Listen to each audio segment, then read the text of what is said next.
ভাই তার মানে আমার পোস্ট অফিস ব্যাংকে ডিবিটি লিঙ্ক হয়ে আছে। তো আমি স্কলারশিপে কানাডা ব্যাংক অ্যাকাউন্টটা দিয়েছি। তো কানাডা ব্যাংকে আমার ডিবিটি লিঙ্ক নেই।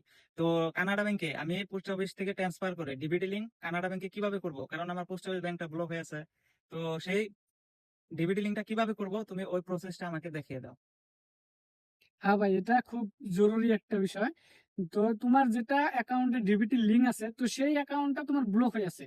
তো সেটা যদি ব্লক হয়ে থাকে, তাহলে তুমি যে কোনো একটা সরকারের অনুদান আনতে গেলে অন্য একটা ব্যাংক দিয়েছো, সেই ব্যাংকটা তোমার যেটা সেটা ডিবিটি লিঙ্ক নাই। তো যেটা ডিবিটি লিঙ্ক আছে সেটা তোমার ব্লক হয়ে আছে। তো এখন কথা হলো তোমার এটা ডিবিটি লিঙ্ক কেটে, তো যেটা ভালো সেটার মধ্যে অ্যাড করতে হবে। তো সেটা কিভাবে অ্যাড করবে, তো আপনি মোবাইলটা দেখে নিন। বন্ধুরা, প্রথমে মোবাইল বা কম্পিউটার আসবেন। মোবাইল বা কম্পিউটার এসে প্রথমে ক্রোম ব্রাউজার ওপেন করবেন। ক্রোম ব্রাউজার ওপেন করে এখানে সার্চ করবেন এনপিসিআই। এনপিসিআই সার্চ করবেন। যেটা সার্চ করার লগে লগে যেটা ওয়েবসাইট আসবে ওটা দেখুন ফার্স্টে থ্রি ডট আছে, ওই থ্রি ডটে ক্লিক করে দেবেন। থ্রি ডটে ক্লিক করে দেবেন লগে লগে দেখুন এখানে কাস্টমার আছে, এই কাস্টমার টিপে দেবেন।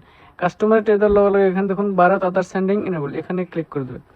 এখানে ক্লিক করলে হলে অল্প পেজটা লোডিং হবে। পেজটা লোডিং হওয়ার পরে যেটা আসবে দেখুন আদার সেন্ডিং, এখানে ক্লিক করে দিতে হবে। ফার্স্ট যেটা সেটা ক্লিক করে দিতে হবে। ক্লিক করার লগে লগে এখানে বলছে আপনার আধার কার্ড দিতে হবে, এখানে সেন্ডিং দিতে হবে, এখানে ব্যাংক অ্যাকাউন্ট দিতে হবে, এখানে অ্যাকাউন্ট নম্বর দিতে হবে, এখানে কনফার্ম অ্যাকাউন্ট নম্বর দিতে হবে। তো আমি আমারটা দিয়ে নিচ্ছি।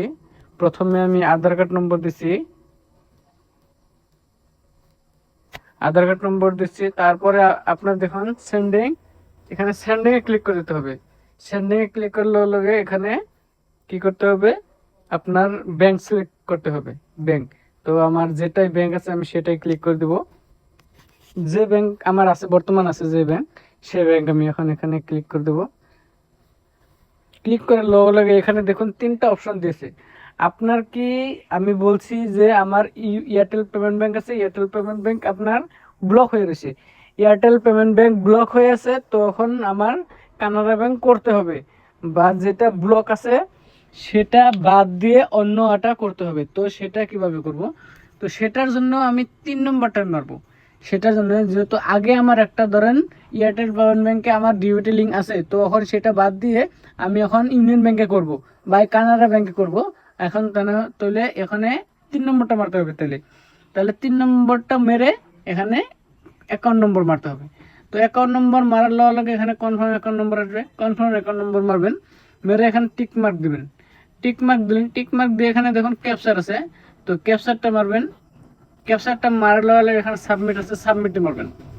তো সাবমিটে মারার লগে লগে কি হবে, আপনার আধার কার্ডে যেটা মোবাইল নাম্বার আছে ওই মোবাইল নাম্বারে একটা ওটিপি যাবে। তো সেই ওটিপিটা আপনি এখানে পেস্ট করার লগে লগে আপনার ডিবিটিটা লগ ইন হয়ে যাবে।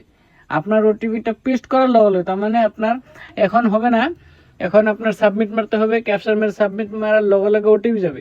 তো ওটিপি যাওয়ার লগে লগে সেই ওটিপিটা দেবেন। সেই ওটিপিটা দেওয়ার লগে লগে তারপর আপনার সপ্তাহানি পরে আপনার সেই ডিবিটি লিঙ্কটা অ্যাক্টিভ হয়ে যাবে। তো এভাবে আপনার মোবাইল দিয়ে আপনি ডিবিটি লিঙ্ক করতে পারবেন। তো বন্ধুরা, এভাবে আপনি ডিবিটি লিঙ্ক করতে পারবেন। তো আপনার যেটা পুরাতন সেটার থেকে নতুন একটা অ্যাকাউন্ট খুললে সেটা ডিবিটি লিঙ্ক করতে পারবেন। তো ভিডিওটা ভালো লাগলে লাইক করবেন, কমেন্ট করবেন ও শেয়ার করবেন। তো আমরা একটা ইউটিউব চ্যানেল খুলছি, সেটাও ফলো করবেন, সাবস্ক্রাইব করবেন। Thank you.